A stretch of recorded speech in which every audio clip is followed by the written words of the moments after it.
Welcome to today's video, where we're diving deep into self-compassion. This is one of the most transformative yet often overlooked aspects of self-care. Many of us are great at offering kindness to others, but when it comes to ourselves, we tend to be our own worst critics. But here's the truth. Self-compassion is not just a nice-to-have, it's the foundation of true self-care.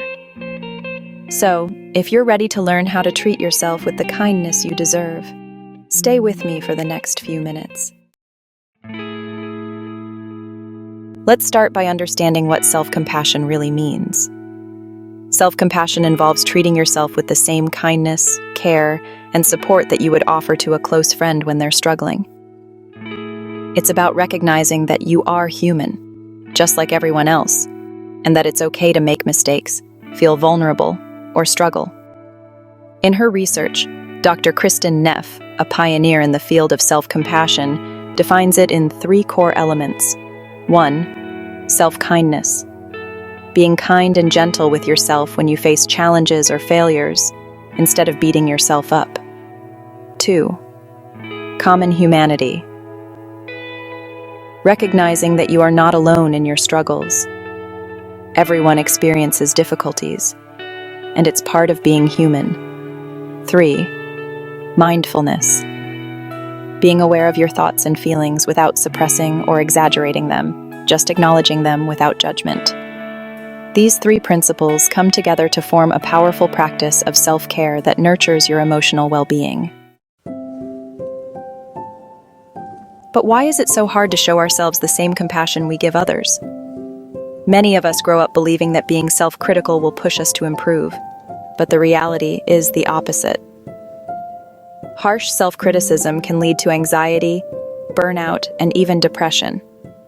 When we're overly critical of ourselves, we're essentially denying our own humanity. But self-compassion helps us break that cycle. It allows us to be imperfect while still striving to grow and improve. Now let's look at 3 simple but powerful ways to start practicing self-compassion today. 1. Positive self-talk. Think about how you speak to yourself in difficult situations. Are your inner thoughts filled with harsh criticism like, "I'm such a failure," or "I always mess up"? Try replacing these negative thoughts with more compassionate ones. For example, instead of saying, "I'm terrible at this," say, "I'm learning," and it's okay to take time to improve. Imagine you're speaking to a friend who is struggling. What would you say to comfort them? Now, say that to yourself. 2. Self-forgiveness. We all make mistakes. It's part of being human. But too often, we hold on to guilt or shame long after the mistake is made. Forgiving yourself doesn't mean excusing bad behavior. It means letting go of the harsh judgments you place on yourself.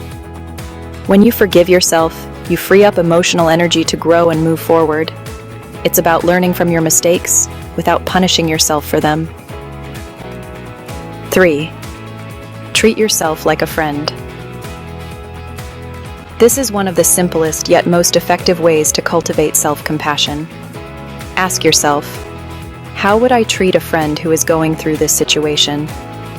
You'd probably offer them support, encouragement, and understanding. Now take that same attitude and apply it to yourself. When you start showing yourself the same compassion, you begin to nurture your self-worth and emotional resilience. Now, you might wonder, what's the big deal about self-compassion? Why should I make it a part of my daily self-care routine? Research shows that practicing self-compassion improves your mental health significantly. People who are more self-compassionate tend to experience less anxiety and depression, and they're more likely to recover from setbacks with a positive outlook. But here's something really important. Self-compassion doesn't just affect you, it has a profound impact on your relationships too. When you're kinder to yourself, you're less reactive, more patient, and more present with others. You're not looking for validation from outside because you're already giving yourself the validation you need. This makes you more compassionate toward others, which leads to healthier, more supportive relationships. In a way, self-compassion is like putting on your own oxygen mask first. When you're emotionally and mentally well, you have so much more to give to others. I want to guide you through a brief self-compassion exercise you can practice whenever you're feeling stressed, overwhelmed, or critical of yourself. You can follow along with me. 1. Close your eyes and take a few deep breaths, letting your body relax. 2. Place a hand on your heart and notice the warmth of your touch. This is a gesture of care for yourself. 3. Say to yourself, "This is a moment of suffering. Suffering is part of life. May I be kind to myself in this moment. May I give myself the compassion I need." 4. Repeat this mantra or create your own version.